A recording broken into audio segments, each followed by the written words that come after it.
Kalau tadi Anda hanya mendengarkan suaranya karena sedang dalam perjalanan menuju studio. Nah, sekarang sudah hadir di samping saya langsung Mas Tuhu Nugraha. Selamat malam, selamat datang. Halo, selamat Perjalanan macet sepertinya. Iya, betul Baik, sekali. tadi sebelum kita lanjutkan lagi perbincangan, karena menarik tadi poin-poin yang saya dapatkan dari Mas Tuhu adalah bagaimana literasi harusnya diberikan kepada masyarakat secara maksimal dan juga bagaimana masyarakat supaya lebih bisa memilah-milah mendapatkan informasi. Iya. Tapi sebelum nanti kita ke sana, kita akan mendengarkan dulu Pak Dedi. Ini kan bukan pertama kalinya hal seperti ini terjadi. Sebelumnya juga yang sempat booming, banyak juga yang mengikuti adalah VTube, Pak. Nah, ini adakah perbedaan dengan yang baru saja terjadi saat ini yaitu TikTokers, Pak?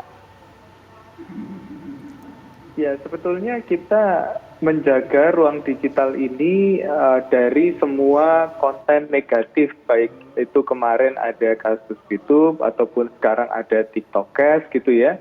Pada intinya sebetulnya adalah seluruh aktivitas di ruang digital itu diperbolehkan kecuali yang dilarang oleh undang-undang. Nah, dalam hal kasus TikTokers ini sebetulnya yang dilanggar itu dua hal, Mbak. Yang pertama adalah penghimpunan dana masyarakat, yang kedua adalah pengelolaan investasi. Dan dua-duanya ini dilakukan secara ilegal. Makanya saya sepakat bahwa yang perlu didorong adalah baik kasus yang terdahulu maupun kasus yang sekarang ada dua hal. Yang pertama adalah literasi finansial, bagaimana masyarakat bisa berinvestasi secara aman, memilih format investasi yang betul-betul optimal dan secara regulasi juga legal. Dan yang kedua adalah literasi digital, bagaimana kecakapan masyarakat untuk menggunakan dan merespon instrumen digital untuk kepentingan yang positif dan produktif. Jadi literasi finansial dan literasi digital ini dua-duanya yang harus diutamakan baik di kasus sebelumnya maupun kasus-kasus yang saat ini berkembang. Baik, literasi finansial, literasi digital, Mas Tuhu. Ini bukan hal yang cukup mudah tentunya bagi masyarakat Indonesia. Iya, ada hal-hal mungkin yang bisa diberikan saran kepada masyarakat sehingga masyarakat bisa mendapatkan informasi yang tepat mengenai dua hal ini? Ya, jadi kalau menurut saya, karena saya banyak di industri digital dan saya sangat sedih memang banyak sekali terjadi kasus-kasus semacam ini. Digital ini kan sesuatu yang baru. Jadi memang perlu lebih banyak kita belajar bagaimana memitigasi potensi resiko. Selama ini kita cuma melihatin, wah digital bisa ini, bisa itu, dan lain-lain. Jadi di lingkungan saya pun saya selalu mengingatkan ketika ada sebuah platform baru, ada aplikasi baru, ada website baru yang meminta data, coba dicek dulu. Kita googling, informasi seperti apa, ini apakah benar atau tidak. Secara logika aja juga kita pikirkan apakah ini secara logika mereka dapat uangnya dari mana. Ketika untuk bayar kita gitu kan. Jadi kita tahu juga, oh kalau menurut kita nggak logis, kalau menurut saya too good to be true, terlalu indah untuk menjadi nyata, saya patut curiga.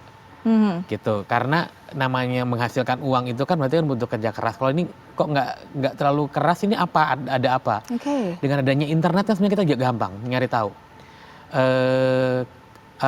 Misalnya kita TikTok cash review, testimonial.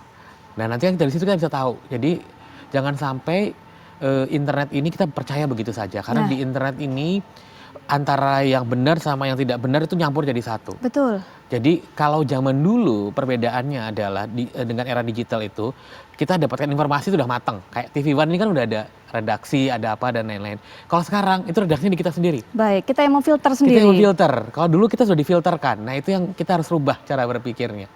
Jadi kita sebagai individu harus bisa memfilter. Caranya gimana? Cek itu di mesin pencari.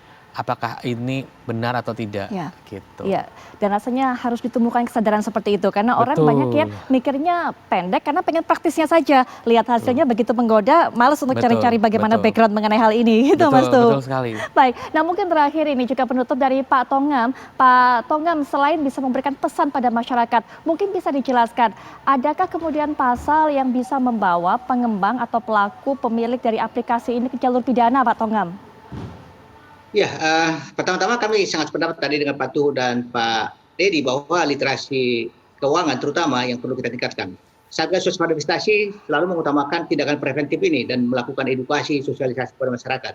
Dan bagaimanapun juga ini ibarat supply demand sebenarnya. Supply ini itu ada karena demand-nya nggak ada, karena demand-nya ada.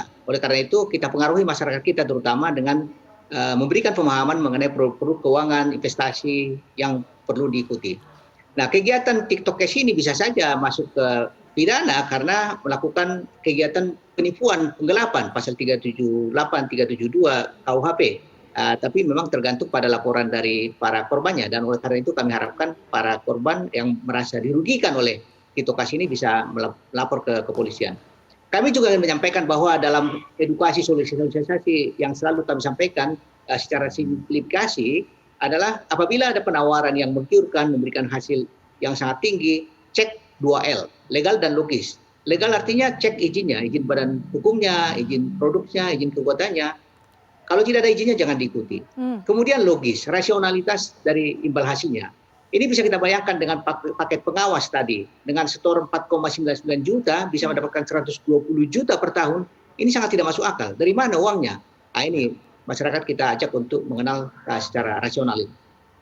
Baik, Pak Tongam, terima kasih sudah memberikan pesan kepada masyarakat. Semoga ini juga bisa menjadi edukasi yang bermanfaat bagi masyarakat. Sekali lagi juga terima kasih Pak Dedi sudah berkenan untuk bergabung dan juga memberikan informasinya kepada kami. Mas Tuhu, terima kasih sudah Sama-sama. menyempatkan datang ke sini dan juga memberikan edukasi kepada masyarakat.